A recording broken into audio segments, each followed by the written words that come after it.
I was thinking about the last time that I worked at the World Trade Center.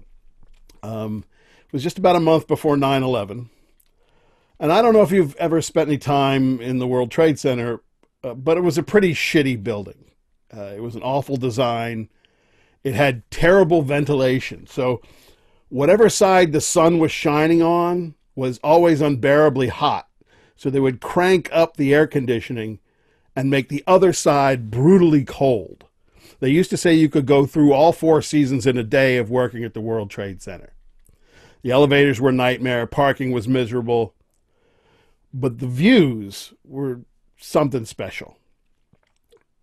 The Eastern View had the most amazing sunrise you could ever see. It was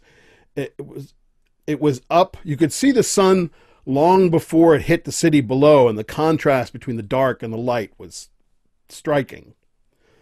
From the north side windows, the whole city of New York just rolled out from under you, and you could see north to the park and well beyond that.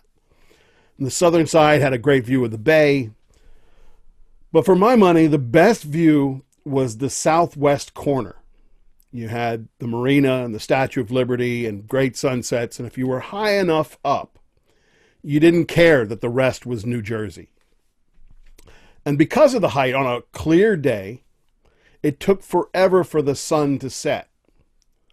And by then, everything between was a black carpet full of lights. Now, the last time I was there was to record an interview with the head of the Joint Organized Crime Task Force. The Joint Task Force was a combination of New York City Police, State Police, FBI, ATF, IRS, and anybody else who was working to get rid of the mafia. And we were going to interview him in this gorgeous corner office with this amazing southwest view. Now, I was working as a sound man at the time, and the reason I was hired for sensitive jobs like this was not because I was an excellent sound man. I mean, I was. But it was because of my professionalism. I could be counted on to be friendly but not personal, and really good sound men and women can be counted on to become invisible whenever necessary. And of course, we'd never do anything to embarrass the producers who hire us in front of important and high-ranking officials. So I set up my equipment in a strategic position where I could see everything that was going on and maybe catch the eye of the director if there was a sound problem, but generally be out of the line of sight so I wouldn't distract anyone. And we started the interview, and the director of the New York Joint Task Force on Organized Crime began to talk about the multi-jurisdictional approach to fighting organized crime. And then I farted. Being a professional sound man, I don't make noise when I fart. They are silent, but deadly. And this one was particularly deadly. And when I say deadly, I don't mean bullet to the head deadly. It would not be a quick death. This was a slow, tortuous death. This was more like death by being drawn and quartered, or the Iron Maiden, where they slowly screw the spikes into your eyes. And you remember how I said the ventilation in the building was terrible? Well, this long, slow, painful death began to slowly fill up the entire room. You could practically see it. You could certainly see the reactions of the rest of the crew as it made its way front. One by one, they would shift in their seats, and then they'd shake their heads like somebody had just sprayed them in the face. And then they'd look around to see who was responsible. Now, being a soundman has taught me many things, and one of which is how not to react. For example, like if you have a wireless mic on an NBA player or a politician who's hitting on some girl 20 yards away from their wife, you don't want them thinking that you're listening in to what's going on, so you just learn not to react to anything. And in this case, I relied heavily on the doctrine of he who smelt it dealt it. And when people began pointing and going.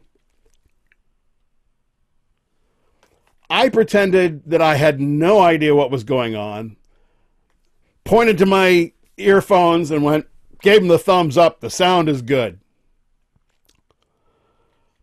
But the fart continued to expand and fill the room until it finally reached the head of the Joint Organized Crime Task Force, who began to choke and cough until he could no longer speak. So the director called cut and had everybody clear the room until the toxic fumes would abate. They sent in some poor production assistant to fan it and try and get rid of it, but he really just ended up putting in piles in different parts of the room. And outside, the rest of the crew were all playing whodunit, right? And I didn't say anything, and that was my downfall, because the director, who knew me pretty well, looked right at me and went, "You're being too quiet." Busted.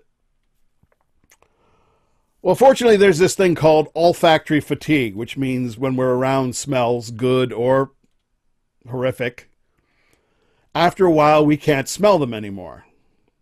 So we went back in and finished the job. And we joked as we left that because of the bad ventilation, it would be trapped in the World Trade Center forever. Little did we know.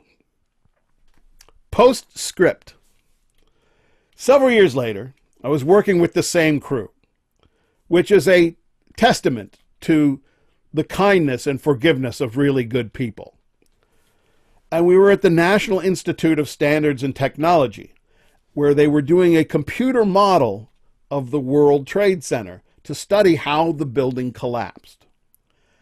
And at one point, one of the engineers was talking to us, and he pointed out that one of the towers partially collapsed and remained standing for a few minutes before it finally fell apart. And the engineer said, "We've run the model and we have no idea what held up that part of the building for so long."